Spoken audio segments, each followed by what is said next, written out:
and get us underway. So, all aboard everyone tonight for our special October virtual meeting of the West Seattle Transportation Coalition. This was sort of the best photo I could come up with for some Halloween themed um, transportation with one of the Main Street trolleys from Disneyland. Um, we're glad you could all join us. Oh, I did promise someone that with my conductor, I would also do the whistle to call everyone on board as we get underway from the station here. Tonight's agenda, if you haven't seen it, we'll get underway as we do with welcome and introductions. We'll briefly pause to approve previous meeting minutes. You can learn more at our YouTube channel, which has that really ugly mess of letters and numbers at the end of it. As we encourage everyone, if you do check out our videos, please click the subscribe button. And once you reach a certain level of subscribers, YouTube allows you to get to alter and come up with a prettier name. And we would love to have something prettier than the alphabet soup that we currently have. About 6:40, we'll get underway. We'll briefly pause and I'll provide an update we've made on our purpose, goals, and current priorities for the coalition. And then we'll get underway with our main topic of conversation this evening with Seattle Department of Transportation folks, as always, although we have some new guests with us this evening, talking about transportation mitigation and what's happening with the West Seattle Bridge closure. You can learn more at the seattle.gov website. Depending on how that runs, around 7:45, maybe earlier, we will transition into a neighborhood conversation about stay healthy streets and making them permanent and possibly better. We have a guest from SDOT who will be setting the groundwork sort of for what they've been hearing from surveys that they've done, as well as what options may be available. And then we can talk a little bit amongst ourselves about how we might start to address making them permanent and what we can do to lobby for that. We'll briefly pause with some old business and new business, including announcements about our last few meetings for the end of this year, as well as take a vote, hopefully, to establish a bank account. And then we plan to adjourn by 8:30 p.m. I think I actually flipped this in my slides. So we will actually go to the purpose and the updated vision and goals, and then we'll do the minutes. So for folks who are not aware, the West Seattle Transportation Coalition is a peninsula-wide organization working to address transportation and commuting challenges for the nearly 100,000 people living and working on the West Seattle Peninsula. And we accomplish this through, some of the obvious things. We try to secure support of residents. We engage elected officials at all levels. For those who've been with us earlier this year, we've had folks like Port Commission President Peter Steinbrook, Congresswoman Pramila Jayapal. We've had one of the deputy mayors, et cetera. We also try to make improvements for all transportation users. We're not just cars, we're not just buses, but all different modes. We partner sometimes with government agencies to help with getting the word out about things, getting people to educate themselves, to take surveys, et cetera. And then we also do engagement ourselves with businesses, community groups, and other folks to get their feedback. This is our updated things that the board members have been working on since the last meeting. We divided things into goals and priorities to make it sort of clear what our sort of top of mind near-term priorities are in the current year, as well as sort of our goals and how we think about choosing priorities and how they advance our goals. And so as we've got that defined now, our goals are affordable and equitable transportation options throughout West Seattle, particularly in historically underserved neighborhoods. We'd also love to see a transportation network that moves people and goods in an environmentally sustainable way. And we want to see improvements and investments in transportation infrastructure to match Seattle's growth, which is something we've definitely struggled with in the last 10 years or so, as we've seen some pretty dramatic population expansion here in the area. And then moving on to our priorities in 2020. Not significant changes there, just worded and updated a little bit differently. We want to continue to participate in planning to restore capacity in the West Seattle Bridge Transportation Corridor. We're going to advocate for funding maximum mobility while the high bridge is closed. We continue to support Sound Transit 3 planning for light rail to come to West Seattle. And we're going to continue to monitor Delridge Way multimodal project and Rapid Ride H progress. I will turn it over to Kate to do a quick background for folks who, if you're not familiar with Zoom and chat and Q&A. Hello. Yes, I'll be facilitating the questions and answers today. And there are a couple ways that you can get in line to ask your question. You can raise your hand, or you can just let me know in the chat that you have a question.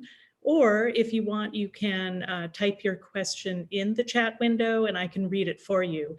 I would recommend that you ask it yourself, just that way you can make sure that you say it correctly. Sometimes I miss a nuance, or you can also follow up if you didn't get a full enough answer. So I think that's all I've got, Michael. All right, and Kate, is my fabulous moderator and co-host this evening, has also dressed up for Halloween, so thank you. And would you like to explain that awesome thing on your head? I'm still waiting to see if anybody knows the movie it's from. All right, we're going for, because you gave us a clue in chat. Thank you. All right.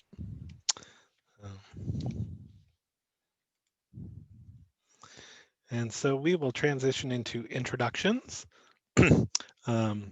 We ask folks, so we don't worry, we don't pause and have everyone unmute themselves and do this. We'll direct you to the chat, which is currently available. We ask folks to do their name, their pronouns and access needs, what neighborhood they're from. This month's question, just one word: repair or replace. And additionally, if you need to be added to our email list, so you get, we send things out once a month, sometimes twice a month. Generally, it's just a reminder about the upcoming meetings and who our guests are. You can send a private chat message to our fellow board member, John Wright. Again, my name is Michael Taylor Judd. I am chair of the West Seattle Transportation Coalition, and I'm from the Delridge neighborhood. And I see our vice chair is already underway, dropping things into the chat. So hopefully folks can go over there and join him. And that brings us to the point on tonight's agenda that was supposed to come, but with the updated purpose and vision and goals, which is to approve previous minutes. As I said before, we do have a YouTube channel, so folks can go back and review our entire meeting right now at any time from the last several months this year. But for board members, Kate shared the minutes into I think she actually sent them out by email as well this time, as well as in Slack. So hopefully everyone has seen them. I would entertain a motion to approve. I should note that I put Larry's name in there, but I think he wasn't there. Would you like to confirm that, Larry? That I wasn't at which one now? September. I was not. No, I was on the road. Okay, I will strike your name then. Okay. Any other changes? No. All right. So I haven't heard a motion yet to approve. I'll make a motion. Second. All right, thank you. So board members, all those in favor of approving minutes with the edit to the board member attendance, please say aye. Aye. Aye. Aye. Anyone opposed? Larry, you gonna abstain since you weren't there? You tried to be there. He did. I All will right. abstain, sure. Then without further ado, we'll get to the main top point of our agenda, conversation with Seattle Department of Transportation as we get updates. We know a lot about the West Seattle Bridge closure. Folks are probably aware a lot of things have been percolating and happening this week. Heather Marks, who we normally put on the hot seat here, is taking a well-earned night off. And we have some new guests with us this evening, as promised last month. We have Sarah Zora, who's the new mobility manager for Reconnect West Seattle. But a number of folks here should be familiar. She's been with us out here in West Seattle many times, as well as early on helping to program manage and coordinate the Talbridge Way multimodal project. So we're glad to have her back. And we have with us Trevor Partap, who's a supervising civil engineer in the Transportation Operations Division. As promised, we've got an engineer with us this month to hopefully share with us some fascinating goodies about engineering aspects of what's going on. And once again, if folks want more information about what's happening with the West Seattle Bridge, there is the relatively easy route URL to remember. And I believe we will be turning it over now to Sarah, should have the ability to take control and share right. slides. Well, thank you so much for having Trevor and I here today. Yes, we're very excited to be here. Let me just share my screen. And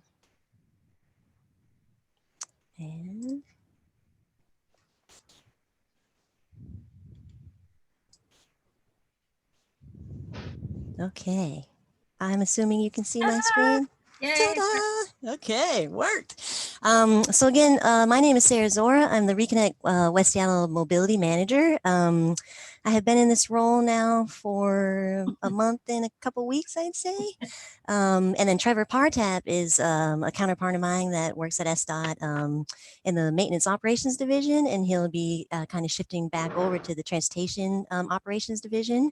And he's even been on this project for less time than I have. So I'm hoping the engineering that you're going to want to hear about is more about the Reconnect West Seattle aspects of the transportation mitigation we have going on. I will be covering a little bit of the repair replace decision, but we are not the repair replace team that's been working on the cost benefit analysis. So I'm just going to have some quick slides on that. But Heather has promised that she will be back, or someone that's more familiar with how we're doing that decision making for repair replace will be back next month. And we also have a note taker here so that we can answer and take really good notes on your questions and provide answers before the next month as well, in case there's stuff about repair replace that Trevor and I just don't have enough information about, just to give you a little heads up on that. So I will talk about the bridge program in general, the high-rise bridge, where we are with that repair replace decision. I'll talk about Reconnect West Seattle, as well as the low bridge and automated enforcement tonight. And then we did hear that you guys wanted another update, an update on East Marginal Way. So I'll be running through the slides. Michael, I don't mind if people interrupt, while I'm talking, but I don't know if you want people in the chat or raise their hand. I might have missed that. I'm sorry. Yeah, let's just have people post in the chat, and Kate and John and I will keep an eye on that. Keep an eye on it. Perfect, because I can't see that and chat interrupt now. if something looks important, or someone can raise their hand, Okay. which So again, I'm you not going can to focus click on on that. in the participant window next to your name. Perfect. Okay. Thank you very much. Okay, so the high-rise bridge update. As you probably have seen or know, we still have the stabilization measures underway. This first picture on your left is about a crane passing underneath the work platform that's suspended underneath the high-rise bridge so that our Kramer International can get in there and start working to stabilize that bridge. The picture on the right is this post-tensioning brackets that are being installed in the bridge to make sure that we are definitely going to have a stabilization process so that that bridge is going to remain intact. This is a more recent picture, so it's more of the new things that are happening. And this is very interesting. Rebarb cages is what we call them. This is something that we wanted to just express that we do have a lot of work happening in the high-rise bridge to make sure that we are on point for the stabilization. And coming up will be the Pier 18 release and the work that is in regarding to that. There are many considerations that the mayor will have to process in order to get to that repair or replace decision about the bridge. We have the cost benefit analysis, which is the primary technical aspect of the analysis that we have going on for the repair replace decision. But then we have a technical advisory panel, a community task force panel, which I know a couple of you guys are on that. So you've been hearing a lot about the CBA and all the alternatives that have been in that cost benefit analysis to really help the mayor determine which direction we might go. There's a lot of factors in terms of city, state, and county responsibilities, funding, opportunities to work together. SDOT asset management input. This is really important. We have oh my God, I forgot the number of bridges. It's like 119 bridges in the city of Seattle. So that's something we are more familiar with being an asset manager for. One of the things that we do not have any asset management understanding about at this time is a tunnel. So that's one of the considerations that we as a SDOT asset owner will have to also have awareness of and input into that decision. Funding opportunities is very important because either repair or replace is going to cost some good amount of money. And so we're really looking at it in terms of the cost, the life cycle cost, as well as the ownership and maintenance costs, the operations and maintenance costs as well. And the uncertainties and risks, right now, our repair option, the life cycle of that repair, the current bridge should be another 40 years. Right now, we have an estimate between 15 to 40 years would be the repair, and we're only at a 5% expectation that that would be increased that much. So we have potentially other reports that may be instituted if the repair decision is going to go forward to give the mayor more probability of how long that repair would last. We do not have that in the scope of work through the cost benefit analysis at this time. So it depends on what kind of thought process that the mayor is going to have to really see which direction we're going to be going. So we do not know when that decision is necessarily coming. We think it will be in November at some point. And we're just kind of in that process so she can have some time to really assess, talk to the TAP, the community, the technical advisory panel, and the community task force, and consider all these other aspects. If we do move ahead with the repair options, that would be, there's two different options in the repair for both shoring and a full repair. Shoring is probably not going to be an option that we're going to move forward because it does not give us the certainty and the loads of the vehicles that would be on that bridge. So we're pretty much sure that shoring will not be an option moving forward. Full repair would be the repair of the superstructure itself, all the issues that we need to repair with the carbon fiber wrap and stuff like that. We do have some process going on for if we go the repair decision. We have a WSP would be our entity that would do that design. And first, we definitely need to complete the stabilization process, see how it responds. I've been hearing a lot about winter weather and, it's getting chilly out there tonight and how that may modify how the cracks are acting. We have a huge, I think Heather's probably told you all the monitoring system we have inside the bridge to really help us control and understand how the bridge is functioning and maneuvering.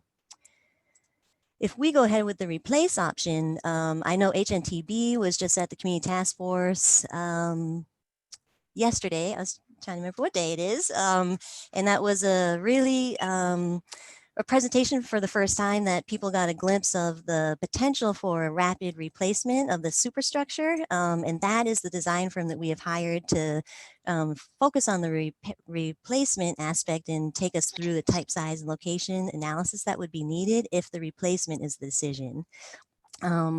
There's still, potential for other opportunities and replacement alternatives to be analyzed. And that's kind of where we are right now with the cost benefit analysis, looking at what the the replace options would look like and how this potential fast track of a rapid span replacement of the superstructure incorporates that from the CBA. So that's kind of where we are right now. The alternatives that are being considered, shoring is kind of what I talked about, and we think that that's not going to be the most viable option because it would not allow for all the lanes of the existing bridge to be utilized. So we didn't think that that's probably the best option. The repair option is definitely being considered. The superstructure replacement, like this, the form itself and how we replace that is up in as an option. The full replacement means that that would be looking at the superstructure and the approaches of the bridge itself, and that might help us with more flexibility to change the alignment, modify the height, join with Sound Transit. So there's still a lot of different components that the mayor will have to kind of think about if it's going to be repair and then replace. What is that replacement going to look like? But the ultimate thing we have to get to is the type, size, and location study to really dictate what that bridge, where it would be, the height of it, the form of it. So the timeline right now, the Community Task Force completes their input on October 28th. They got the cost benefit analysis, I think on Monday or Tuesday.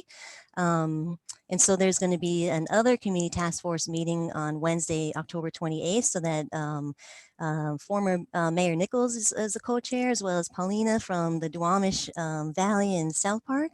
And so they will be making some of the recommendations from the Community Task Force to Mayor Durkin from that point of view. And then we think in November, there's probably going to be a decision at some point. Does anyone have questions about that aspect of the West Seattle Bridge program? And this is where I might take some good notes so that we can get back to you if I do not have the answers. I assume you're going to pivot to the reconnect. Yep, I'm going to do Low Okay. Bridge next and then reconnect after that. Yep. Okay. I have one quick question. Can you offer a little bit more, Sarah, on this? I mean, I think it's kind of there on the screen, but there's this, sort of last minute idea addition that came up in the last week or so. Yeah. And are you able to briefly explain that for people who may not be aware? Sure.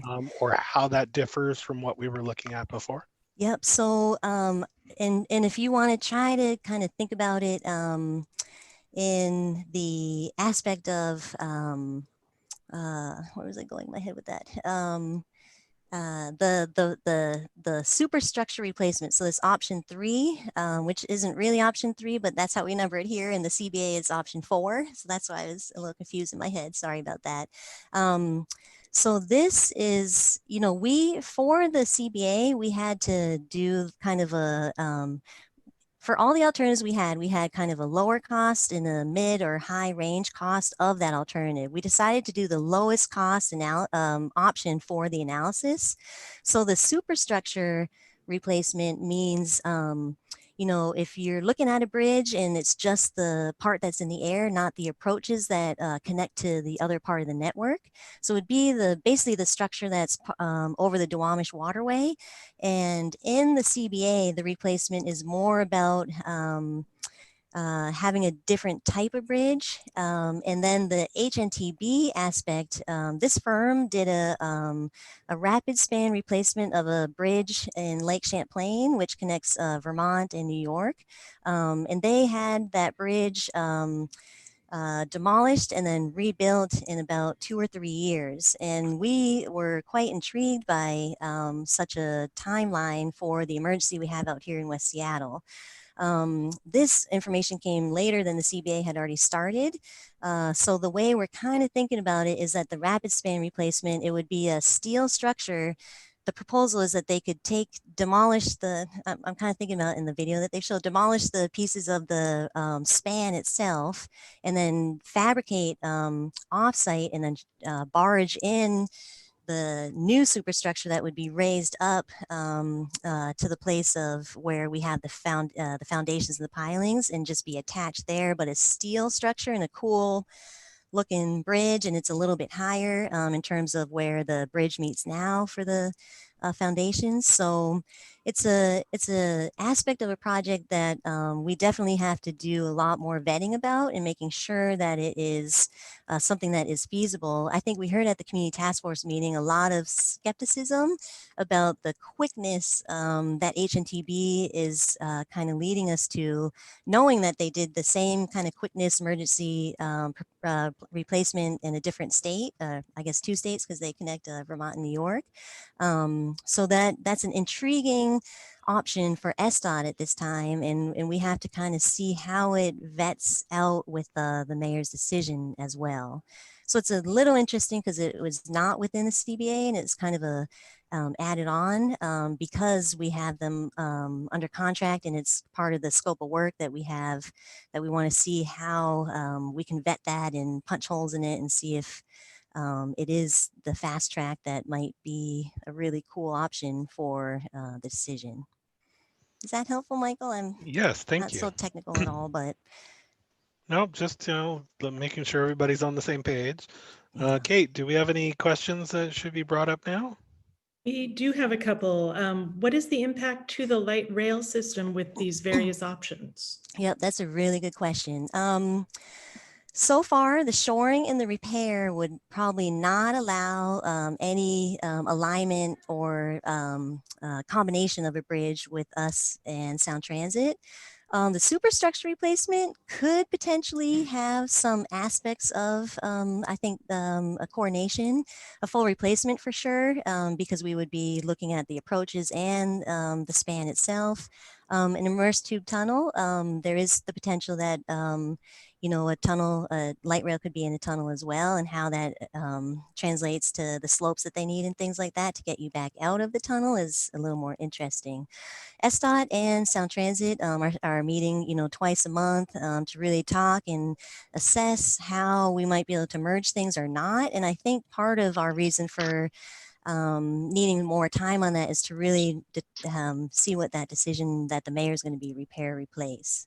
So we definitely are coordinating with them. We're understanding each other's projects. They're ahead of us with the EIS process, so it's a matter of how we're going to coordinate all that and if it's going to be possible with the direction that the mayor decides. I have a All right. question. Sure. Um, The repair option doesn't require any environmental process. Since simply repairing the bridge, it's been determined it's repairable. It's only a $50 million to repair the bridge, and it can be probably opened up by next fall. And there's no underwriting reason not to repair the bridge, because we don't know what's going to happen 40 years from now.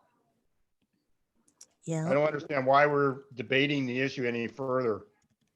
I'd say, just to be quite honest, some of the other people's comments that I've heard are to answer that question are, do we want to put this big cost element into our future generations to solve later? Do we do it now? There's a numerous aspects of the decision that I think has to be considered, and so that's where we are. I'm not sure how else to answer that question, to be honest.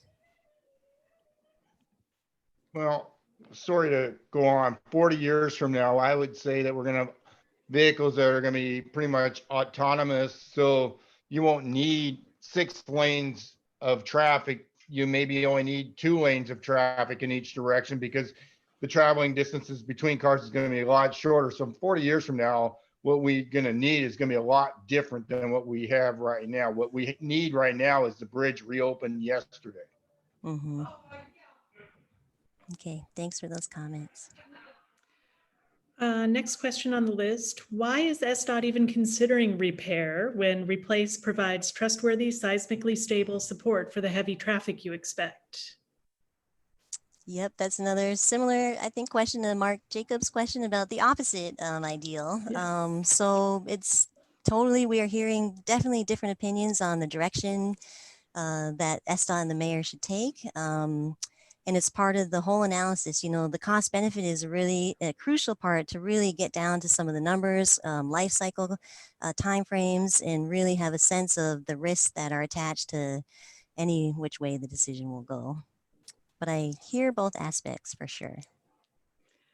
Then how much disruption of Port of Seattle, Duwamish Waterway, Maritime, and Nucor Steel plant operations will rebuild cause, and for how long?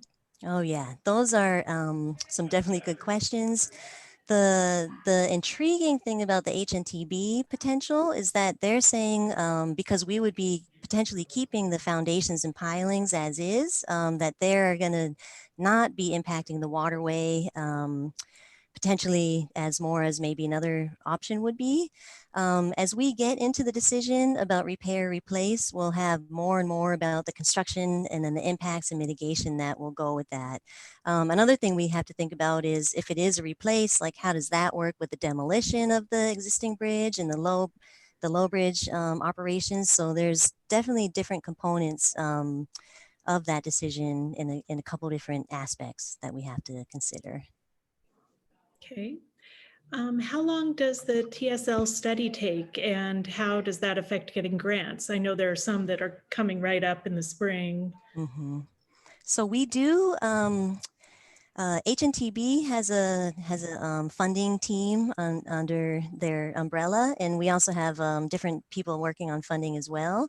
We don't yet have a funding package to put out to the community, but we are definitely working on that.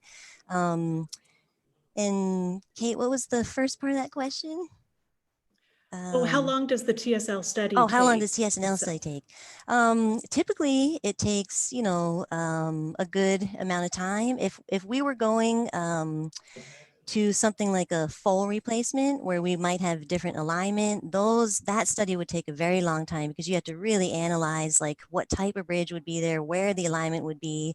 So if we keep something in terms of like the option 3 that you see on the screen, the superstructure, to keep that same alignment and just do the span itself, we believe that that kind of TSNL would be a shorter process.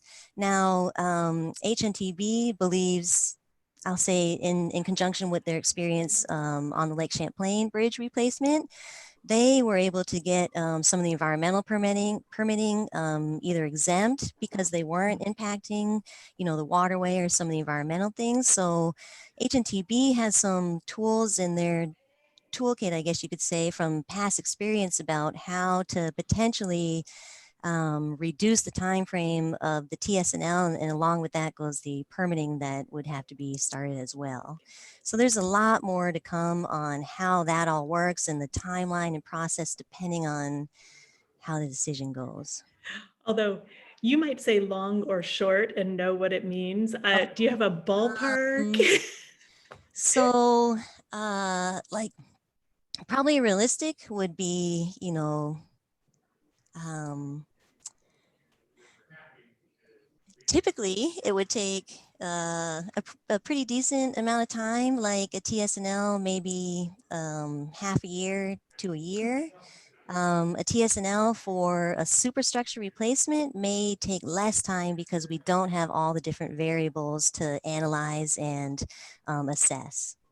So I am being a little safe with my words, and we would hope a TSNL for some kind of superstructure replacement, not a full, would be a lot less time than a full replace analysis. If that helps, Kate. Yeah. And who grants the exemptions for EIS and such? Yep, we Any have to levels? do, oh yeah.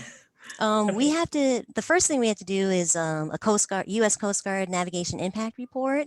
That really helps us get to if there's going to be height changes and things like that. So that would be one of the beginning things we would have to do. And then the environmental permitting. So it all depends on who is the federal or the state. What do you call that, Trevor? The gosh, the words. It's usually like FHWA, that would be our sponsor, our project sponsor, or FHA, and we just are needing to figure out which federal entity would be that group, and then they're the ones that would help us through that decision making in the process. Okay. Sorry, Kate, I don't have all those kind of words. I assume that it's many levels of government. Definitely anyways. many levels. Department of Natural Resources, we have Coast Guard.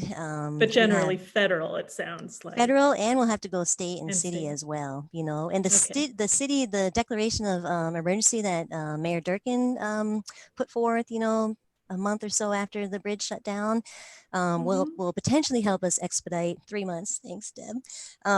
Will potentially help us expedite like city permitting and things like that, and how that reflects up the chain of state and federal.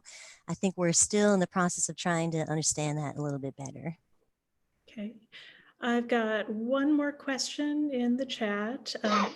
So right now, this is from John Wright. Right now, my understanding is work from all the options on the table is happening in parallel. And so not making the decision hasn't delayed anything. When does the decision become critical path?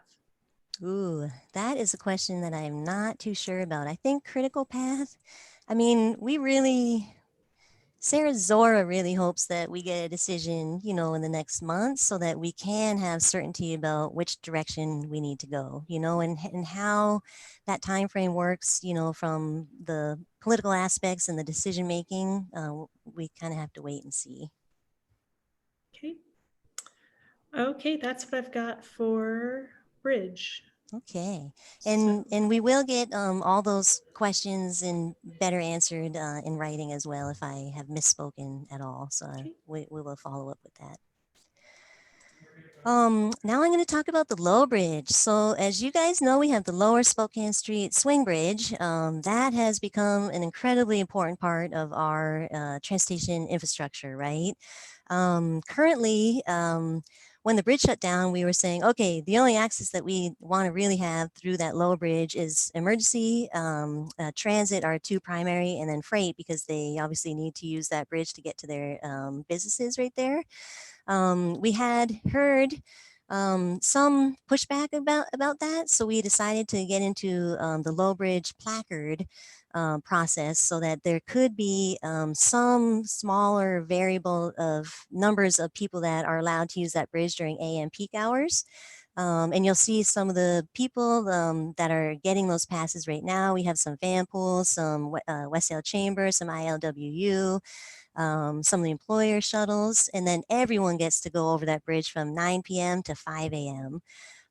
We have recently set up from the community task force and two other people outside the community task force, a low bridge subcommittee, because we are going to be starting automated enforcement soon on that bridge. And we really want to have a good equitable process about who gets that kind of last tier of access over that bridge, because we know it's incredibly important to some of the business integrity to make sure they have more of the capabilities to go back and forth and maybe not circle all the way around. So we've had one low bridge subcommittee meeting, and we have our next one coming up this coming Tuesday on the 27th. And part of what they're going to be, I'll tell you who they are first. So from the community task force, we have Dan Austin and Laura Radford from the West Seattle Chamber. And WSJA, we have the maritime and industrial users. We have Bob Waters. T5 is going to be, the tenant for T5 is going to be SSA. So they're a really important component of understanding their needs for the low bridge, since the T5 flyover connects directly to that low bridge. Ken Bowden from Nucor, and we have John Persack from the Longshoreman ILWU. Two people outside the community task force, because we really have been hearing a lot about the need for employer shuttles or private school buses to use that low bridge for accessibility, as well as potentially some of our essential workers in the medical field, and maybe even some patients. So we have two other people outside the community task force to kind of bring that aspect into the conversation. And then of course we have our agency staff that's really leading it, and other agencies that are pretty important to the discussion, such as fire and police. For automated enforcement that's coming up, you should see signs for the warning signs about restrictions being installed this weekend. We have that coming up. And then the cameras will be installed kind of in November time. These are going to be acting more as like the red light cameras, school enforcement cameras that you guys might be more familiar about. And the subcommittee, again, is really helping us try to determine who gets the access points and who, like what those lists are, right? About who gets the additional access to that low bridge. Some of the timeline for the automated enforcement. So City Council passed legislation. We had to go through a whole legislative process. The mayor signed legislation at the beginning of October. We started signing stalls, like I said, this weekend. Now, the target for the activation of the automated enforcement would be on December 1st. And in the legislation, it's required to have 1 month of warning notices going out to the general public traveling across that low bridge. So we would not technically start the violation, the citations, until probably January 4th, because that's actually the Monday, not the 1st is the Friday. So we will be definitely analyzing and monitoring that low bridge, because right now it's very hard for us to know how many people are actually violating, because we only have police officers enforcing for the AM and peak hours. So it's going to be really interesting to see how the behavior either shifts or doesn't once December comes and warning notices are issued, but then especially once the January time comes and we start to do citations for people that are not allowed to have access over there outside of that 9 p.m. to 5 a.m. window. Does anyone have questions about the low bridge or automated enforcement that I might be able to help answer? Let me take a sip. Is there any, I guess, is there any thought for how to, I guess we're dealing with people who sort of see the $75 as just a toll and keep going across with sort of with impunity? Mm-hmm. And how are we going to deal with that? Yeah, because my understanding is the state law doesn't like have any flexibility on the penalty. Is that correct? I believe so. And I don't have enough information about the state law. We have Colin Drake as our primary staff person working with the VERA system and the policy itself. This will be the first time we're doing automated enforcement. So this is going to be something interesting for SDOT to monitor and to continuously see how it's performing. We do think, there's probably quite a lot of violators out there accessing that low bridge now. And I'm kind of really interested to see how much how many people are not going to use it with the violation.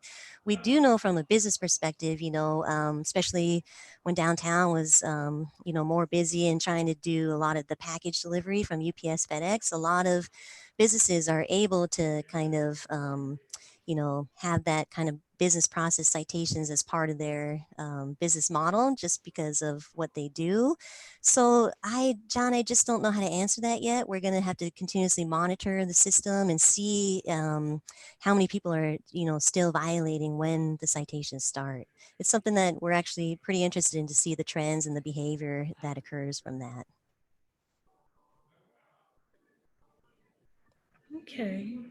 I don't see any hands and I don't see anything in the chat right now. And I'm doing okay on time? Time is good. Okay. Okay. Onward. Perfect. So the next update that we'll talk about is Reconnect West Seattle. As you know, this was a program, and I'll tell you that the way I think about Reconnect West Seattle is, we have the implementation plan that was finalized right after Labor Day, which consisted of 23 2020 projects and 32 2021 projects to implement. The other arm that you should think about is, or I guess that I consider is the mobility action plan side of the equation. So Reconnect West Seattle, in my mind, is like the implementation plan plus the traffic mitigation, right? We're still going to continuously look at the detour routes, make sure they're moving efficiently in terms of that traffic mitigation. And then we also want to think about and work on how to get people to potentially be more enticed or able to change their modes if they're willing and able to do that. So there's kind of two different arms of Reconnect West Seattle. I'm going to more focus on the project implementation side tonight. We have installed like 18 to 23 of the radar feedback signs. We've been getting some requests for more as well. Some of our neighbors on Dumar Way Southwest have been feeling some of the impacts of that detour route. We've been doing continuous signal improvements. We've kind of redone the West Marginal Way, Highland Parkway intersection to allow that right turn if you're going eastbound. We've done some signal improvements at Michigan and Corson by adding a left turn pocket to get you to that I-5 connection. And so we're continuously doing a lot of signal and modifications on those detour routes. especially in accordance with King County Metro, seeing if we can have any different queue jumps or things like that to get the buses going on a little faster.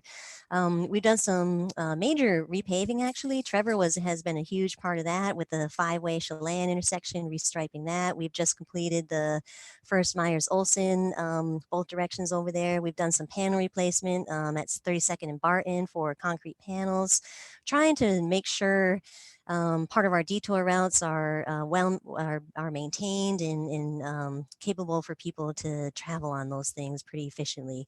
We have also begun home zone planning processes in the 3 primary neighborhoods that are feeling a lot of the brunt in the environmental injustice of the detour routes running through their neighborhoods.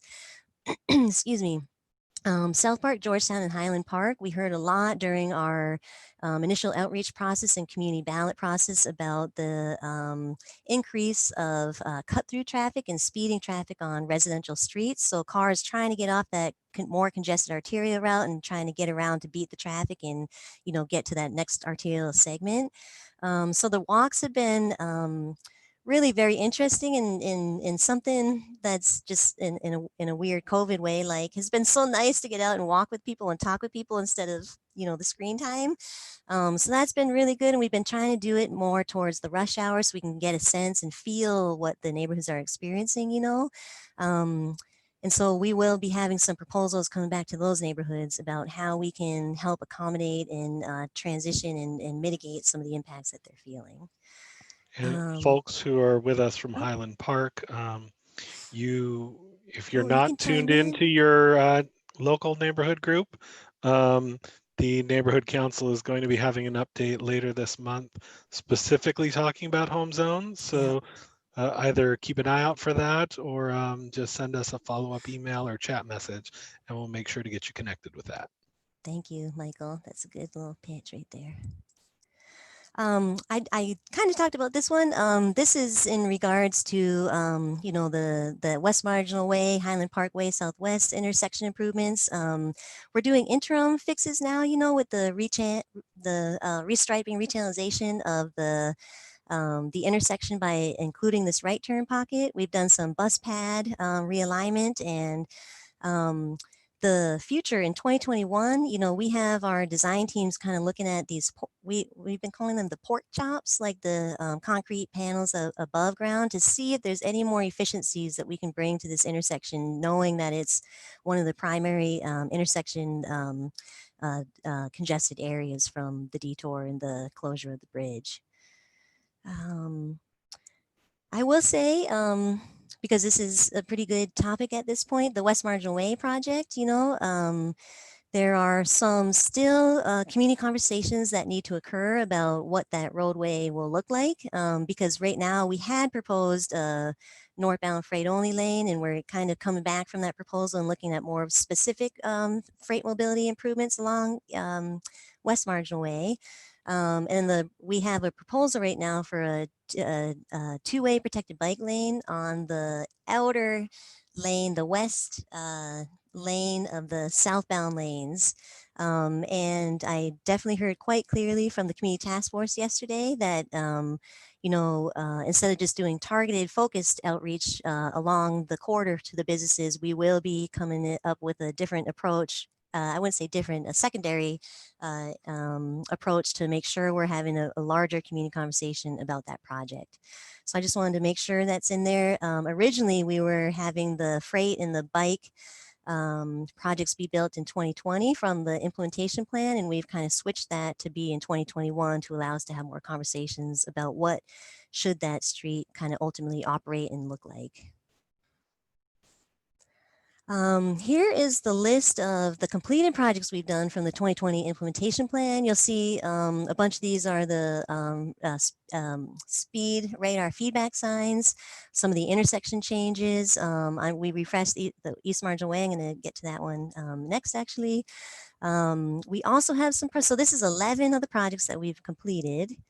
There's more projects in construction, and then some of these that you'll see down here are the ongoing. This is a lot of the signal timing, the detour kind of traffic mitigation that we will continuously do when the bridge is closed, and trying to make sure we're looking at travel trends and data, especially come the lightning potentially of COVID restrictions, and seeing how, more traffic on the roads need to be mitigated for the most efficiency that we can provide.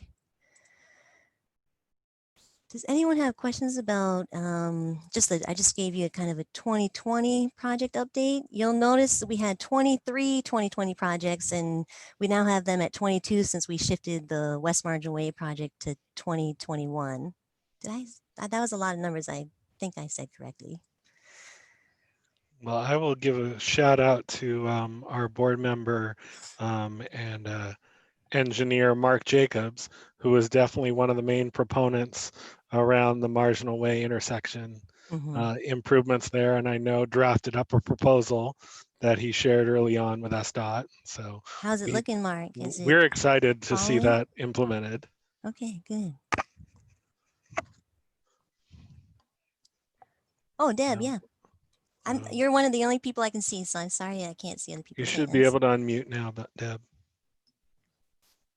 All right, there we go. Couldn't do it before. Two questions, comments. One's Sure. really a comment. Sarah, I appreciate the work that you and SDOT are doing on so many fronts. But I just want to pick at your statement about what Please. West Marginal Way will ultimately look like. Okay. And I really have been encouraging SDOT to get that emergency situation in their brain, because I know that there's many criteria for what something ultimately needs to look like. And I hope that SDOT can bring themselves to put things together for the emergency situation that we have for however many years. And it may not be the ultimate layout. One of the things that I promoted to, I forgot his name, was something that I've seen in Hawaii on Lanai, I think it was, where they have the zipper lanes, where you can take a lane of traffic and have two lanes going in one direction, and in the afternoon, PM, it switches. And, something like those sorts of tools, which are interim and not permanent, could be useful tools. So I've said it to several people. I'm going to keep saying it. It's an emergency. It should not, you should be thinking about the ultimate goal, but it doesn't have to look like that during the emergency to let everything function. Then on the home zone, I'm excited about your walks, and I'll be talking with people who had the walks. I also want to then encourage SDOT to come out, like you're going to be coming to the Morgan Community Association in January. I made the pitch last night for people to be aware in their community of where they're seeing traffic that they haven't seen before or prior to the bridge closure. Thank you. And looking for us, and we're all looking for SDOT to expand the home zone program to those non-identified 3 neighborhoods. There are more, Fauntleroy being a very key one. And Vicki, I hope that Fauntleroy is getting SDOT and Sarah in to talk with them about your challenges with the ferry. So just again, making that plug for that home zone program to expand beyond the 3 neighborhoods in 2021. And Deb, I totally hear you, and I think that we will probably have like a process to determine if there's more home zones by looking at demographics and like a prioritization process. The first 3, are definitely picked because of the huge impact obviously they're bearing the brunt. Yep, and so we will try to determine if there are others coming forward as the bridge is still closed, for sure. And thanks for the idea. Like any ideas that are more unique, from experience, please present them to us, because it's something that we can definitely take a look at and consider for West Marginal Way Zipper. It's good to present them to folks. I know that engineers like to Trevor think of might have a comment engineering. about that now.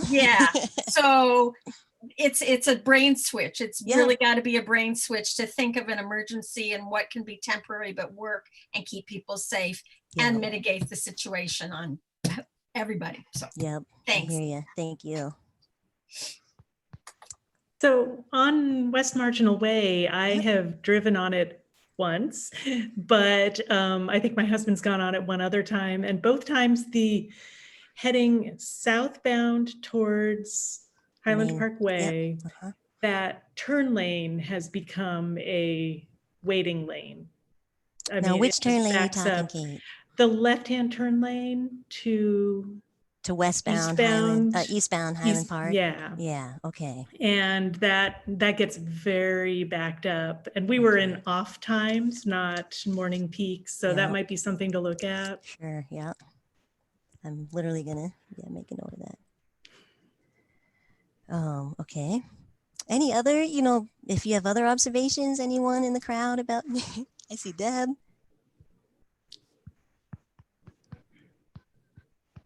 And reminder, if folks want to ask their question rather than use the chat box, just you can click to raise your hand in the participant window and we will allow you to unmute yourself.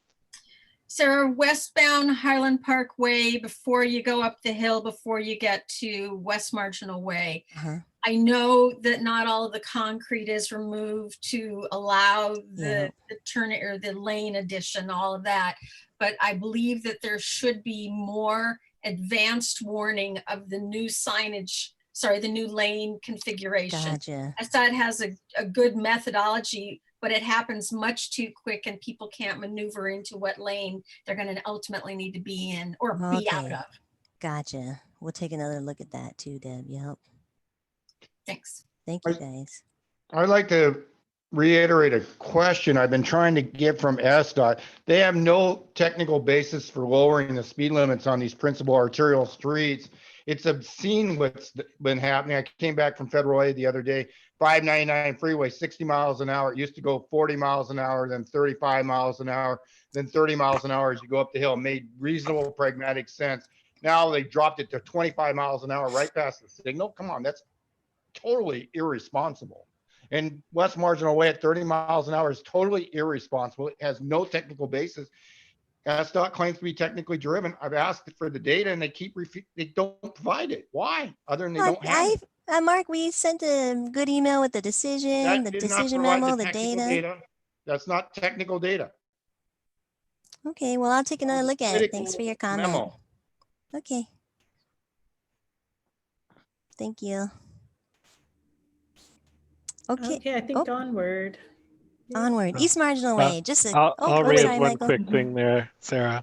Yes. After Mark, since we got you here and not Heather, and I reminded Heather of this last month. Sure. So this is a particular sticking point. The speed limit of ours. Long time with the city and a number of the neighborhood groups is. Like, speaking for myself, I'm fine when the city makes decisions that I don't like. But the city likes to point at data and make it sound like data is driving their decisions. So when the city wants to make political decisions, that's great, but then they have to stand by the fact that someone has made a political decision. And in fairness to you guys, not throw SDOT staff and traffic engineers under the bus as if you guys were pushing for decisions that are getting made by other people. So if other folks have decided that this is what West Marginal Way should look like, that's fine. But if you're going to insist that the data is driving this, we want to see the work behind that. All right. Yeah, I will learn more about the issue because I will admit I've heard about it, but I haven't been able to dig into it. So I know Trevor is here. I don't know if he's muted, Michael, but I don't know if he has anything to say about that. Give him an opportunity to unmute himself there. Yeah. Oh, there we go. Thanks, Trev. Yeah, no, we can definitely look at that. Like I said, I'm really very new into the West Seattle Bridge program, and I'm not entirely familiar with what's happened over the last even 6 months with the bridge. Yeah. And so, yeah, I'm very familiar with the paving stuff because that's where I've been for the last year managing that team. But all these are very great, good comments, and I definitely want to learn more about what went into them and get back to you guys. Yeah. Thanks, Trev. West Marginal Way update. Nope. that's the wrong word. East Margin Way update. Sorry about that. Hold on, before we I'm go sorry. on, I see a hand raised. Okay. So Larry, is that pertinent to what we just talked about? Yeah, I'm just going to go ahead and throw my 2 cents in worth. I am the second Sure. traffic engineer on the West Seattle Transportation Coalition, All right. and I have done numerous speed studies myself. And I also would like to see the data, or at the very least, just what the 85th percentile speed and 50th percentile speed is on that roadway. So, yeah, I would like to second or And that third just- that, that- but I'd really yeah. like to see that myself. Okay. We can get back to you guys with that data. I'm sorry, Mark. I honestly thought that that was what had been sent over. So we'll take another No, look. they provided a political memo. They've not provided a formal traffic speed study. I Okay. provided a good sample. I think Mike's iterated the point is SDOT claims it's data driven. What I'm saying is give me the data that supports it, which has never been provided. So it's been basically, if it's a political decision, say it, but don't claim it's data driven. And then SDOT no longer can claim to be a data driven agency. Okay. I'm going to move on now to East Marginal Way. This was a 2020 project in the implementation plan. So we have restriped and replaced the delineator posts along East Marginal Way to bring more visualization about where the bike should be, where the big truck should be. We're still aiming for 2021 construction of the full project north of Spokane, and we have applied for 2 grants and we did not receive those 2 grants. So I think we're still waiting for the project team to kind of reassess where they are with the budget and the funding, and hope that we can still get this together for 2021 delivery. That I think is the only one slide on East Marginal Way. Does anyone have questions on that? I know that's not too much information, but it's what we have in terms of where we are.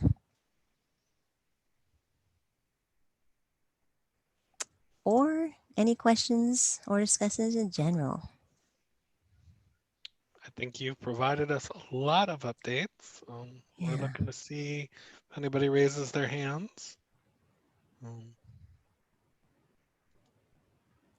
And, you know, I'm always around, so I can come back to provide updates, you know, as needed for you guys. Deb, I see you. Sorry, if I'm not. Yep. There we go. Why were those grants turned down? I don't know, Who was Deb. that, and why did they? What was the rationale? That seems real. Is it? I mean, yeah, I know there's COVID and all that good stuff, but why? Let's If you don't see. know, it's okay. Well, I have it right here. The grants that we applied for were from USDOT, and they were the Infrastructure for Rebuilding America and the Build Grant, Better Utilizing Investments to Leverage Development. Yeah. Those were the 2 grants. I don't have the information about why. They all right.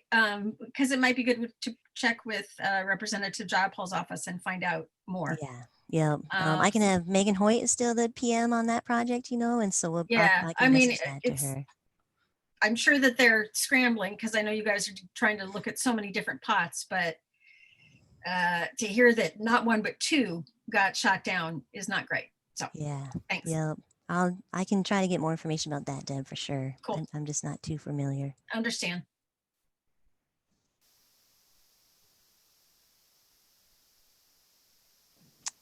Okay, I don't see anything else in the chat. Now I'm so seeing chat, so I'm so glad you all were paying attention to that, because I'm not keeping track of that. I'm sorry. Yep. So right. Michael? Okay, thank you. We will thank Sarah and Trevor. Did you have anything else to say, or you're just listening and getting to know us a little bit? We'll bring you back and put you on the hot seat in the future. Oh yeah. Oops, sorry.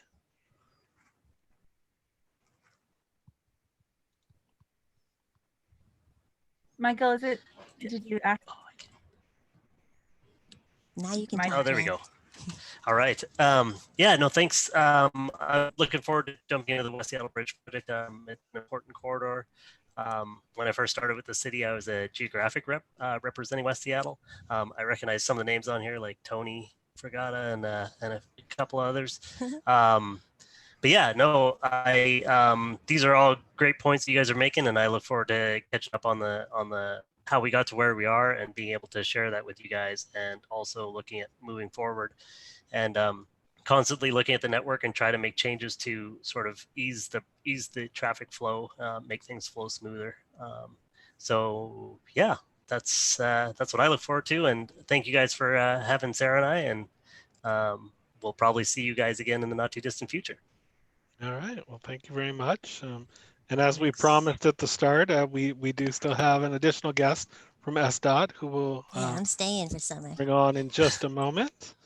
Let's see. All right.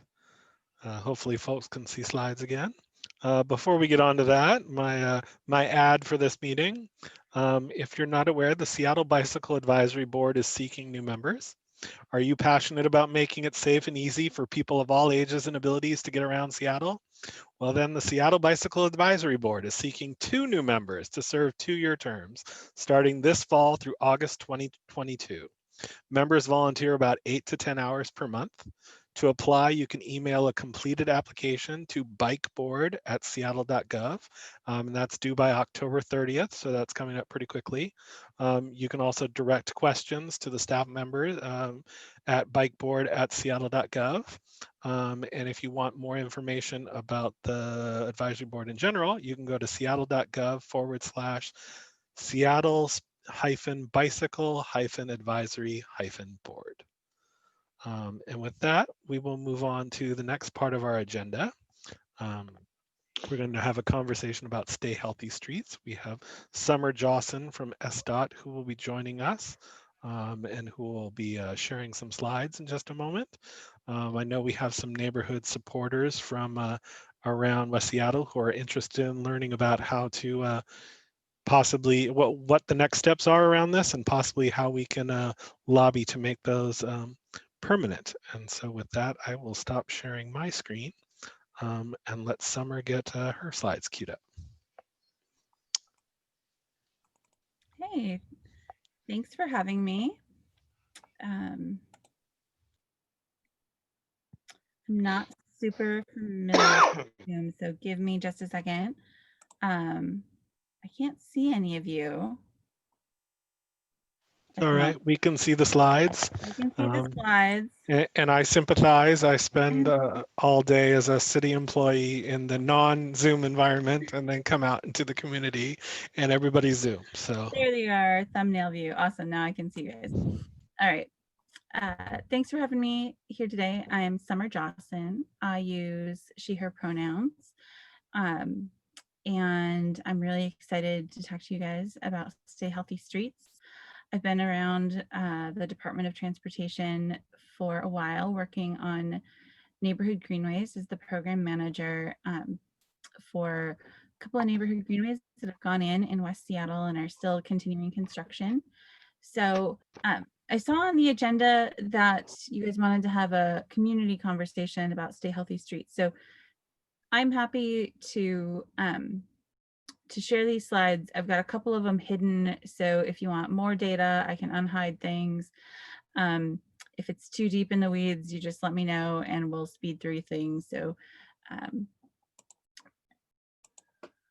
as a overview, we'll talk about the background if you guys aren't familiar, give you a little taste of the data, and then talk about what permanent can look like.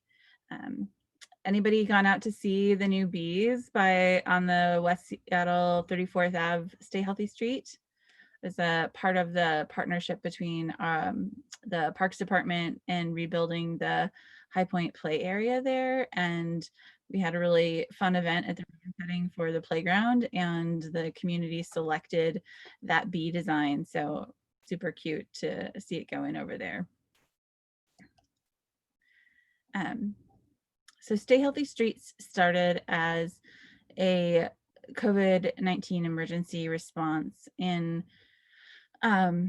with the Stay Home, Stay Healthy order. We were working on a number of different initiatives across the Department of Transportation, and one of which was to closed existing neighborhood greenways to allow people to walk in the street and give more space so that you could have 6 feet of different distance between yourself and a neighbor. Hey everybody, this is my daughter. So allow you to exercise and get recreation closer to home without needing to travel across the city to crowded parks and help alleviate some of the crowding that we had. So what they look like across the city is very simple: a street closed sign in a street and the opportunity for people to get out in the street. And what we've really seen is just a lot of people of kind of at the ends of the age spectrum. We're seeing a lot more senior citizens walking and biking in the street than we've ever seen before, a lot more young kids. The photo in the center right here is of a neighborhood greenway where we had a large hill due to our Seattle topography. You just can't get around them sometimes. And it was kind of one of those barriers that you just had to deal with in the neighborhood greenway network. But when it came to becoming a Stay Healthy Street, it's become a destination. All the kids want to like bring their bikes there and cruise as fast as they can down the street. And it's been really funny for me to watch the transformation of some of these streets into assets for playing and recreating for the kids. So we installed over 400 temporary street closed signs. You've probably seen these around the city. Street closed and a cone were placed at each intersection, and we did spot treatments like temporary sidewalks where we had we needed to expand the sidewalk to connect to Stay Healthy Streets. We would block the parking lane off with traffic barrels. We've been going out and observing the Stay Healthy Streets and collecting data on them since they opened. We've seen very little gathering of people of less than 6 feet apart.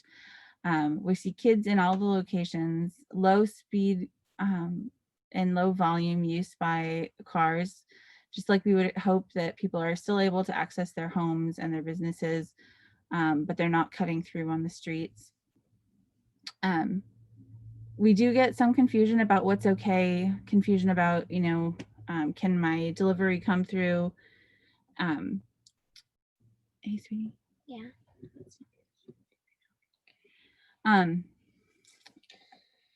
And we have received reports from of racism being experienced by people of color, both those who've used the street for active transportation and those who need to drive on the street to get to the places that they're going around Seattle. So I'll share a little bit of data with you guys. Looking at turning movement counts for locations where we had data before the neighborhood greenway, after the neighborhood greenway, and then during the Stay Healthy Street operation, we saw a marked increase in the number of pedestrians using the street throughout the day, where we had these 12-hour turning movement counts at about 9 locations across Seattle.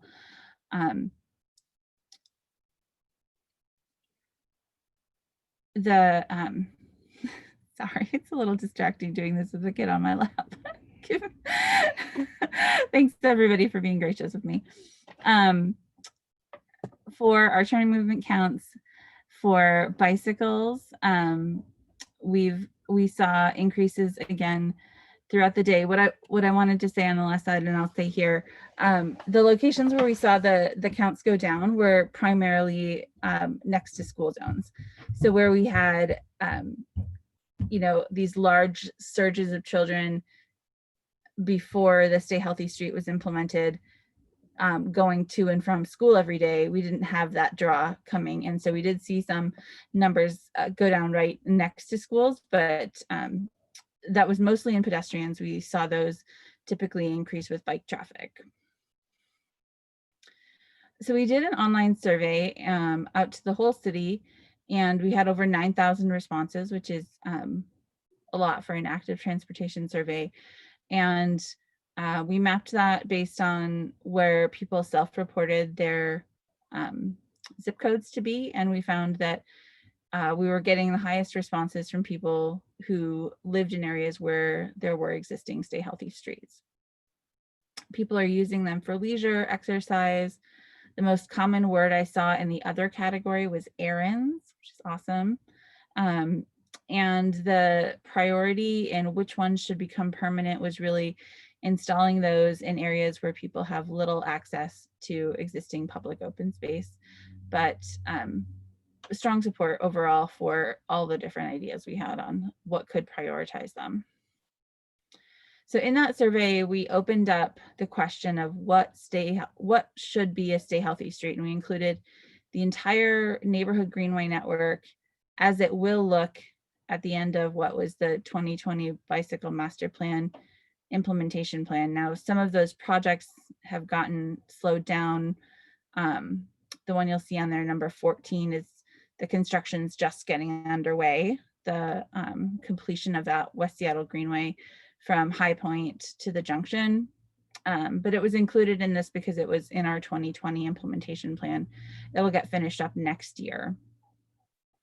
So what we did was we filtered those results down by zip code. So for people who said that they lived in a zip code that we would consider the West Seattle area, these are the respondents that we had. Overwhelmingly support for Alki Point, which was a keep moving street. And then that West Seattle junction to High Point, one that I just pointed out, that'll be constructed next year. There's also a lot of support for the existing Stay Healthy street in High Point and across the West Seattle area. So Alki Point is not currently a neighborhood greenway, and so consideration of what to do with that has a lot of alternatives, but it would need to have some upgrades if it were to become a permanent keep moving street or a permanent Stay Healthy street. These are the options that we are going to look at and have a broader conversation about. We've heard some really strong support from a lot of neighbors about wanting this to become permanent. We've also heard a lot of concerns from other folks about privatization of the park space and the waterfront, and concerns about ADA access and how we can make it equitable for all communities. And so we're going to open that up to a broad outreach process and try to figure out what that could be, but we're going to go ahead and keep it closed through that outreach process and through the remaining, at least through phase 3 of the pandemic. We've also got the Delridge and Highland Park Stay Healthy Street and the West Seattle High Point Stay Healthy Street. So we're going to focus on our efforts first on having a conversation with the community about what is working and what isn't working in those existing Stay Healthy and Keep Moving streets. And then we'll have a conversation about if there's other neighborhood greenways that people want to have upgraded. So like I mentioned, this was all part of our emergency response. And then because they were so well received, Mayor Durkin announced that 20 miles of Stay Healthy Street would become permanent. So right now we're out talking to the community, coming to meetings like this, having a lot of listening sessions, and we expect to install those 20 permanent miles through the spring and summer of next year. Right now we're looking at how to distribute those miles across the city and looking again at the distribution of that neighborhood greenway network. So right now in West Seattle, there's we'd say about 21% of our neighborhood greenway network, which would correlate to a little over 4 miles of permanent Stay Healthy street. And we want to hear from you guys about what's working, what's not working, and what you guys would like to see out of those in the future. So primarily we want to look at how we can use more durable materials that are out there, how these streets can become a part of your neighborhood fabric and community, and center equity along with the other COVID responses and our impacts.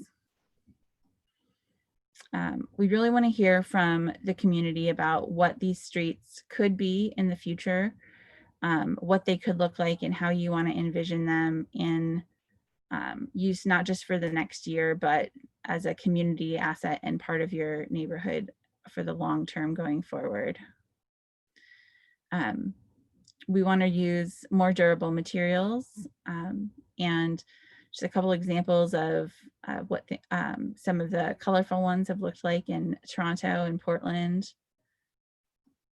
Oh, and before I stop, I have to say one of the ways that they could be used is with our, as a community gathering point. They're really easy to convert into trick or streets. So you wouldn't necessarily need to apply for a permit to close your street. If you already have a Stay Healthy street, then it's already street closed, and you can have one of these ways to provide socially distant, safe Halloween out on your Stay Healthy street. Or if you've got another block that you want to, you can check out the SDOT blog today for more ideas on safe Halloween and social distancing. Those permits are actually available through November for the Stay Healthy blocks. That's my contact info. What do you guys want to hear more about? What do you want to talk about?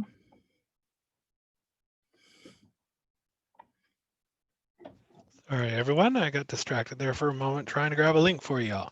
I have allowed, Michael? we're going to allow participants to unmute themselves.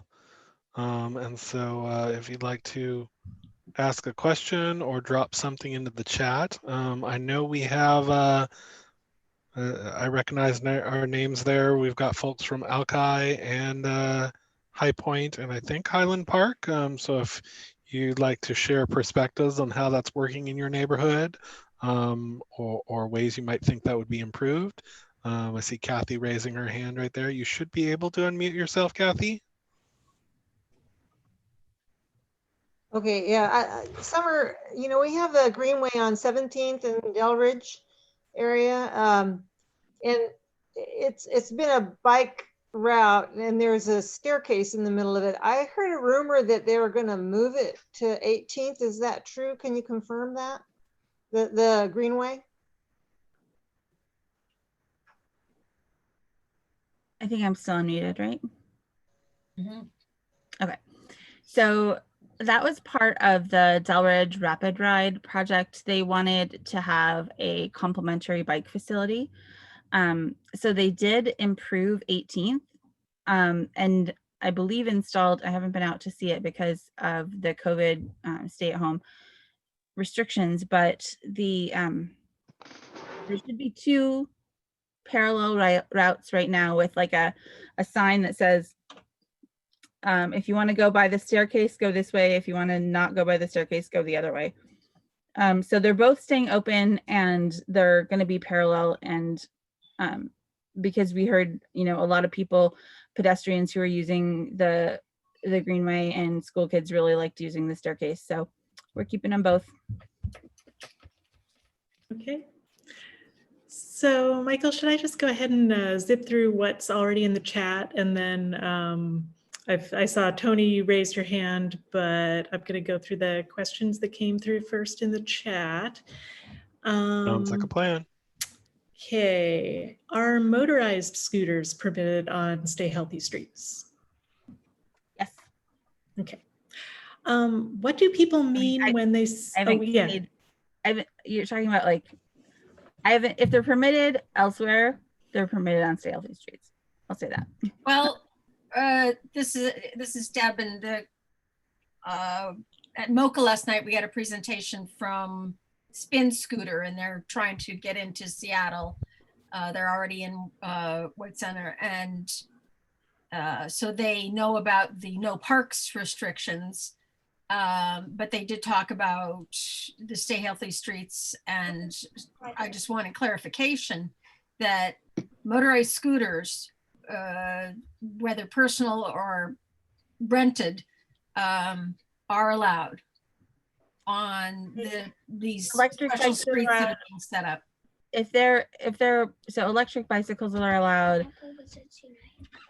Hey, sweetie, I'm in a meeting right now. You need to ask your dad, okay?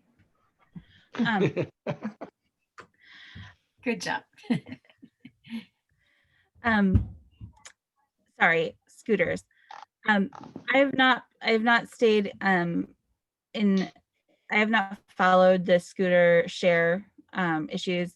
Electric bicycles are allowed if you can use it on a City of Seattle street, then you can use it on a Stay Healthy street. Okay, thanks. Okay. What do people mean when they say they're concerned about the privatization of the park space? I think that there's a concern about, and I feel a little uncomfortable jumping into what someone else might think, but I can tell you the concerns that I've heard are that we're limiting access to the park space for the people who are able to purchase homes next to it. If we shut down the street, then people feel like their access has been restricted. I think you put that backward. Yeah. Okay, as part of whatever is implemented, would it be possible to include better wayfinding? For example, it's easy to get trapped in High Point on account of the closed streets. Some signage indicating what is open would help. So wayfinding for cars as well as the bikes.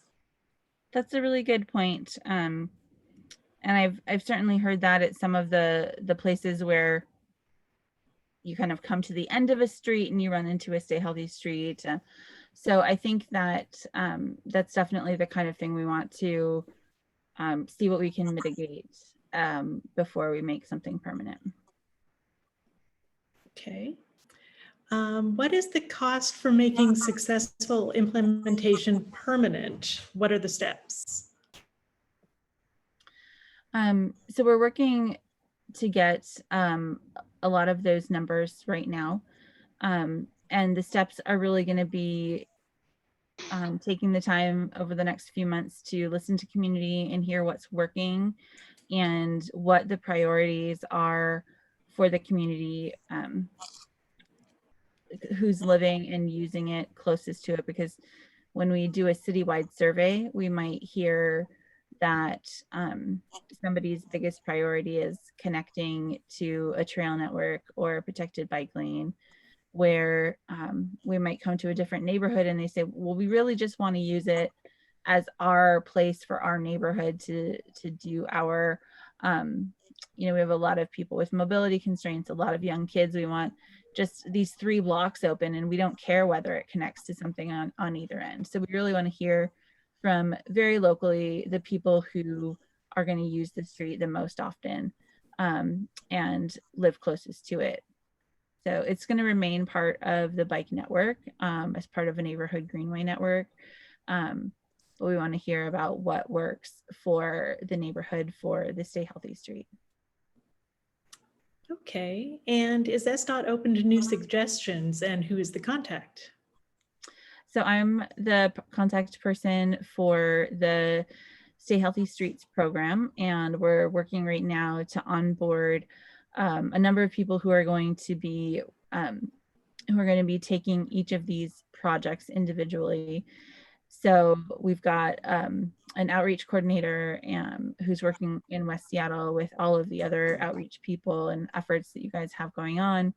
They're kind of nesting within that. And we've got project developers who are going to really document the very local, very granular information about what's working and not working on every Stay Healthy street and help us come to decisions about permanency for those individuals. So I'm your main point of contact. Stay Healthy Streets at Seattle.gov gets to me as well as our whole team.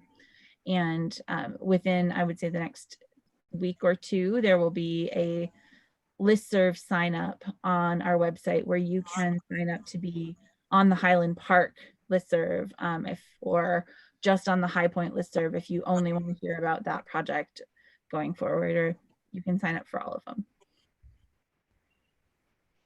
Okay, I've got a few more in the chat.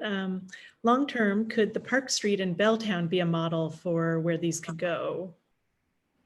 So the Bell Street Park is a Stay Healthy Street, and it is one that's kind of going in reverse. It's becoming a neighborhood greenway. It will be one of our first ones that we're going to look at becoming permanent, part of the downtown network. And I've got a question. Who's the West Seattle contact? I assume that's to be announced. Yes. Let's see. Does SDOT have any specific survey response data available to share for specific Stay Healthy Streets in West Seattle? So we're working right now to dig through the data and pull out themes for all of the kind of open-ended questions that we had. For all of the questions that were, click option 1 or 2, we've got the data where I'm able to filter by things like, if you provided us your zip code, then I can say, this looks really different if I pick a different part of the city. Alki Point actually doesn't rank that high if you look at all 9,000 of the votes, but if you filter it down to just the people who said they live in West Seattle, then Alki Point pops out as the top.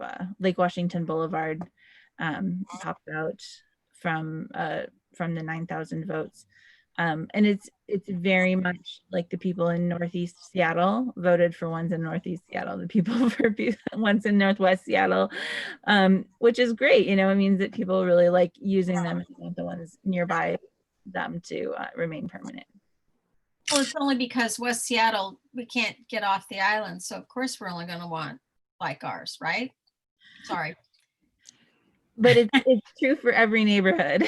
Fair enough. Summer, since you brought up Alki Point, I just got to say that's been my experience with Stay Healthy Streets. And my question for you is, who has the right of way? I mean, I was standing in front of moving vehicles because I thought that as a Stay Healthy Street, where it said street closed, that I got to walk in the street and not the vehicles drive in the street at the same time. So if I'm hit, who had the right of way?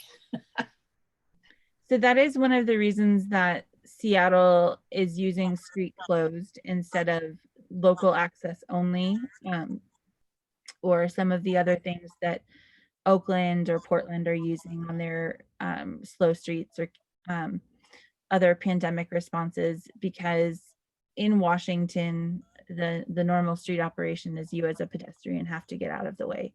But because the street is closed, that's it. And you have the right of way to walk in the street. Now, what we would hope is that everybody can share the street, and that people who need to drive on the street to get to their home or their business, or we've heard a ton from scientists who work out of Alki Point getting a hold of us saying, I have all this equipment and I can't carry it that far. Can't I drive? I say, yes, it's okay. That's local access. Drive down so that you don't have to, so that you can still monitor your seals or whales or whatever it is that they're doing research on. So we have certainly reminded people that there are reasons to be there for local access, but go the speed of pedestrians and be respectful. And as a person walking, share the street, share it with the people who are walking with you, and try to make space for everyone so we can all find space to get along with each other. Well, good to know about closed versus local access when that collision occurs. Thanks. I like Tony, the, I want to make sure Tony gets an opportunity if he still needs to speak. one of his questions was in there, but do you have more, Tony? We have a certain need. We have the people whose behavior is just kind of overwhelming. And I would suppose the experience there with between a visitor in a car, I can see they didn't read the sign. They're visiting. Most likely, they just want to get through the intersection. But I didn't know if it's important to. We really need some help in our areas, like a big racetrack all the way to, Spokane Street and down 63rd. So it's one big racetrack, or on Beach Drive too. But I just wanted to maybe talk to Summer on the side just to understand. And I can see that the more coalitions you make, it'll be important as we wait throughout the city. So I'm building an understanding of how we can maybe approach this on a citywide scale. And did we answer the question regarding the cost of making something permanent? Was that addressed? It depends, I suppose. It depends, yeah. Okay. Well, we'll probably invite you to our Alki Community Council meeting here in the near future. That would be excellent. Thank you. Thank you. All right. Before we wrap up, we have Lauren Schwartz with us again from West Seattle Bike Connections. Lauren, I've made you a co-host. So if you want to go ahead and share out your screen, Lauren has a video to share with us. Make sure when you click to share that you also check the box to share sound if there's sound with the video. Yeah, both of them, huh? Yeah. Okay. Let's try this. And let me see. A quick time here. Let's see if I can get rid of this. Can everybody see my screen? I can't see anybody. Yep. Okay. If the audio doesn't sound good, or if you're not hearing it, just please interrupt me and I'll try to figure it out. But here we go. This is just a little bit of setup. This video was made over the course of several days this summer. George, who was on the was in the meeting earlier, was the editor, so he gets props for this. But we can watch it and discuss it after.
bring their kids and they don't have to worry about cars zooming and racing by.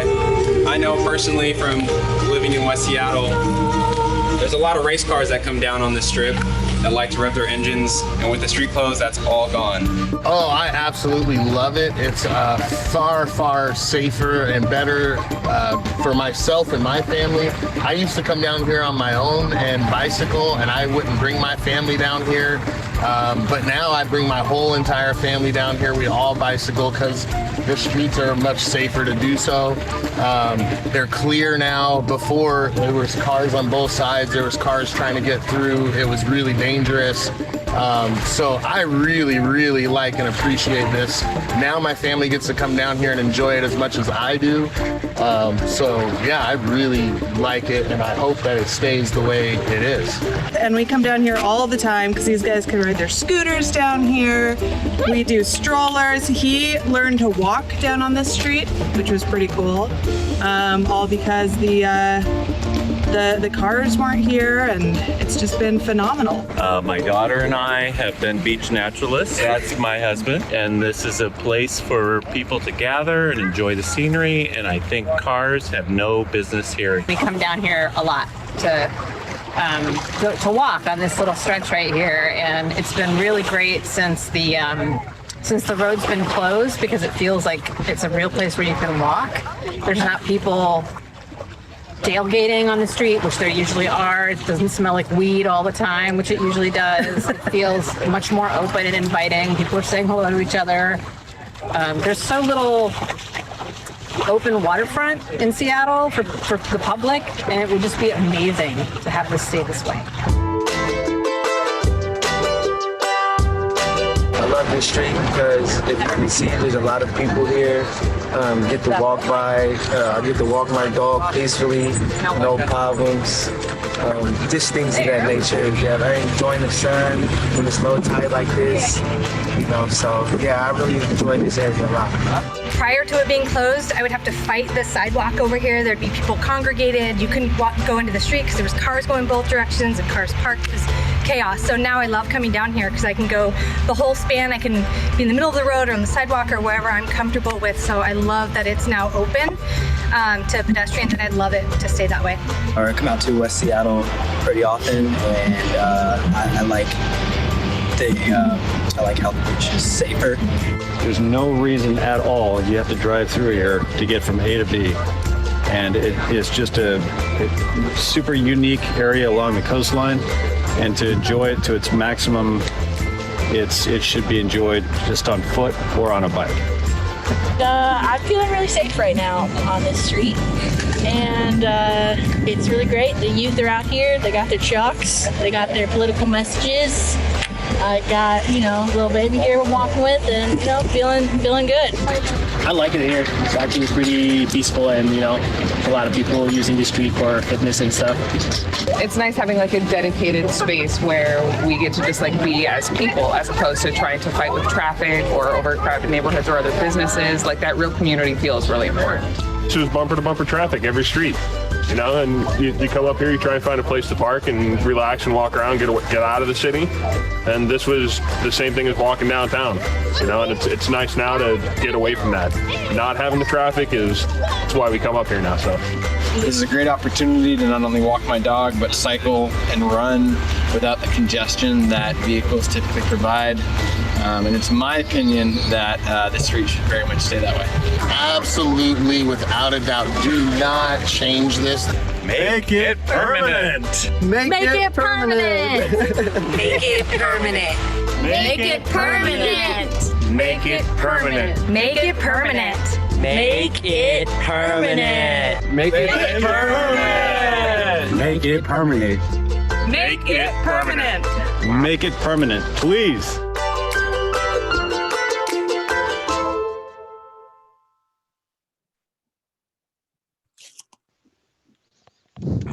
All right. Yeah, that was I think Summer's seen that at least once, so I apologize for making you sit through it again. And Summer, just thank you from everybody down here at Alki Point. We really appreciate your efforts, and this has had a huge impact on the community and way beyond I had a few slides, but I think I'll spare everybody given the amount of time. But a couple of things I'll say about the street and the efforts that have been made down here. We had a petition to make this street permanent that got over 1,000 signees. Those people, about half of them gave long form comments, a sentence or sometimes paragraphs saying why they want it kept here. This, for a lot of these people, they've made it part of their daily routine now, and you see them here every day walking up and down the street. Other people come on weekends, but some interesting stats about the petition signers. Less than 8% of that over 1,000 people live on the street, and only about a quarter to a third of them live within a half mile.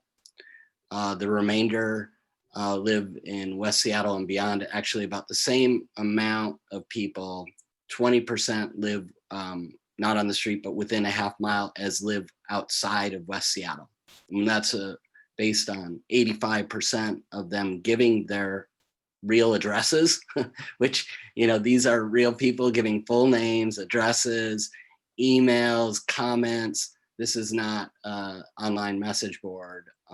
People feel very strongly about this street and have made it their own. And this, during what has been politely a challenging year, this has been a bright spot. And so thank you, SDOT. Thank you, Parks. Thank you, everybody who was involved in this decision and this program. It's been very, very impactful and healthy and positive for everyone. So thank you. Thank you for sharing that with us, Lauren. I hate to want to shut anything down, but we're about 8:20 right now. And so unless anyone has a last question, either for Lauren or Summer, I'd like to move us along. I see Vicky raising her hand. You should be able to unmute yourself. Yeah, I think I did. Can you hear me? Yep. I just want to share a comment because I'm down there frequently. I'm with the Marine Mammal Stranding Network, and we're down there frequently for marine mammals on Constellation Park. And so I'm often talking to the people, and I've certainly seen the traffic problems that's been down there. I've seen it a lot, but I have also heard a lot of comments from the elderly and the disabled and people that aren't active bike riders or walkers, that they feel cut off from the parks. So I just wanted to share that with you because that parking is very limited to get access to the park. People were complaining because they couldn't get down by the lighthouse. So I'm just sharing that with you. I know that you certainly have had extreme problems with traffic down there, but I do understand that there's another side where people are feeling like they are being banned from the park itself. So for what it's worth. Yeah, I will, just as a resident and sort of feel a bit imprisoned being having to work from home and having the West Seattle Bridge cut up, but I literally look out onto the street and what's, in contrast to that, I'm sure that's the case. But I see people in walkers, in wheelchairs, people being pushed down the street in a way that they couldn't use the street before, and the elderly in groups, like retired groups of people, that is very encouraging to see. There is something I can offer on the south end, and not at the lighthouse, but at the intersection of 64th and Beach Drive, and then where Beach Drive extends into Beach Drive South. I've made it a point to sort of monitor the parking situation. And even on the most crowded day of the summer, which was the 4th of July and Saturday, when a lot of people did park on the street, came into the street, there was still parking less than a block away. Like it requires walking, 50 feet, maybe 100 feet, but it still exists. So what my only suggestion is, and I realize some people 50 feet is too far, but for the people who can make that, I would suggest they try 64th and or Spokane and right there on Beach Drive. There's actually now a nice addition. There weren't disabled parking spaces designated on Alki Point prior, except over by Cactus. But now on Constellation Park, there are designated disabled spots. So that's a nice addition. And for ADA and people who need to access that, they can drive on and have a designated spot. So just another I guess point of view about the access. For me, the elderly have been able to use the street in ways that you wouldn't see them walking down the street when it was jammed with traffic and or parked up where a sidewalk could be blocked by just even a few people. So. All right, thank you very much. I'm going to move us along. Thank you so much for sticking around with us, Summer. Although I think a few of us, I know there were a couple of comments in the chat. I think a few of us enjoyed the child interruption. So thank you very much. And we hope we can have you back again in the future.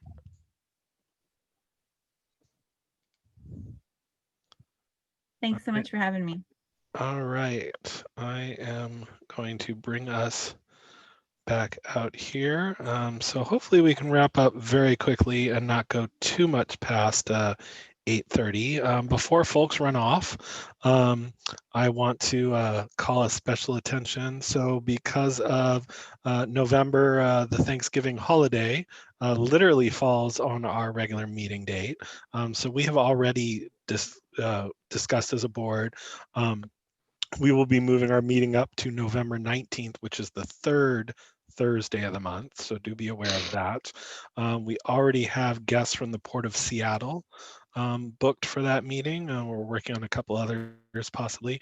They'll be talking to us a little bit about both an update on the Terminal 5 project, as well as sharing some additional thoughts they have about their perspective of how the changes with the lower bridge may affect them, their concerns in terms of the West Seattle Bridge Replacement Project, and how that might affect their plans for the terminal. So do be sure to turn out for that.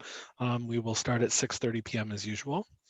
The board is considering canceling our December meeting, which is typical for the holidays. We have not made a decision yet, and we'll do that at our next board meeting.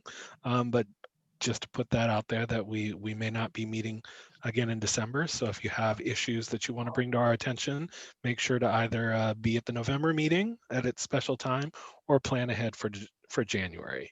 I blew past old business. Sorry, board members. Was there anything from the past that we should be discussing I wasn't aware of? So I just have our usual place markers there. And if not, we do have one piece of new business at least that we need to do, and I will turn it over to Larry to present that.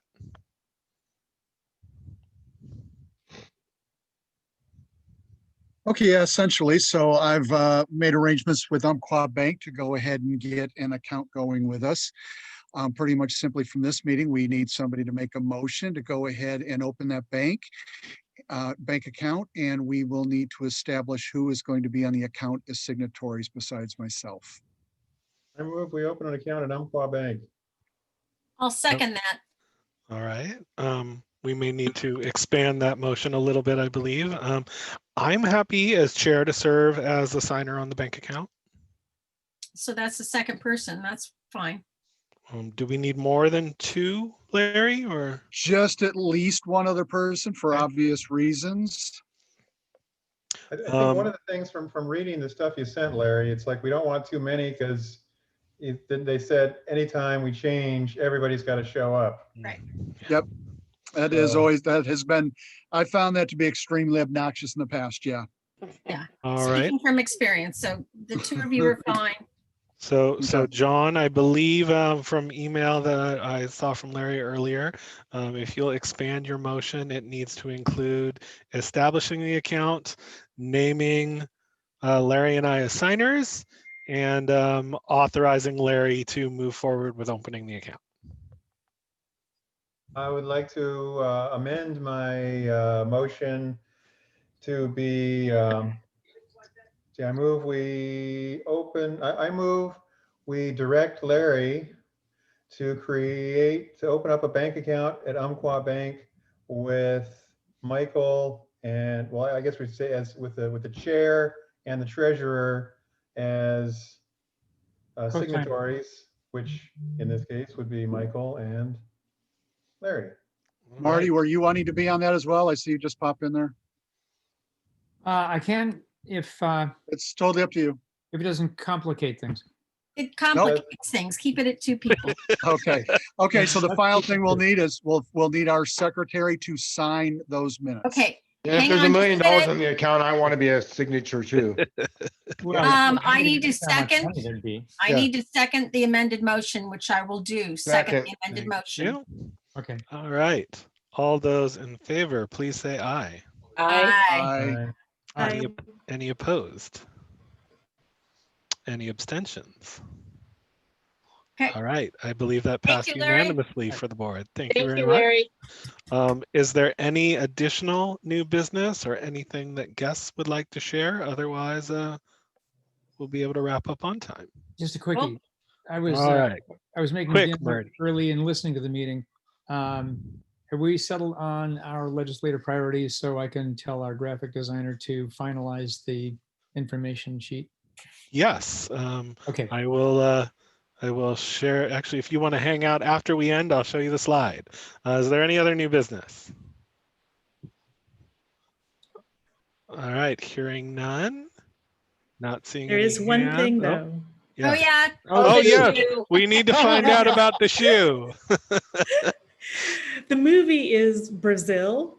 It's Terry Gilliam. Brazil. It's like an absurdist, bureaucratic dystopia. Classic. It's great. And how does that relate to transportation? It's a shoe. It's a walking. pedestrian thing. Yeah. Okay. Not that I would walk in this, but It's yes, wonderful. it It is wonderful. I, however, had guessed The Devil Wears Prada and was wrong. Anyone else have a good guess that was wrong? No, I didn't. Wizard of Oz. Yeah. That would be Ruby Red. Trust me. Marty. Yeah. All right. Then without further ado, I would entertain a motion to adjourn. Our next board meeting will be when? Next week or the Will be following? the week? second Tuesday of the month Okay. because we'll move the board meeting forward as well. So that'll be the 10th. Everybody come see me at the theater. I moved to Alrighty. adjourn the meeting. Larry. All right. Let's get I this train second it. moving out of the station. All right. Everybody have a nice Bye. evening. Blow We'll it, see you Michael, all. blow it. Very much. Nice painting, Victoria. Bye. Thank Marty, you. Come. Marty, why don't you hang out and I will show you the slide.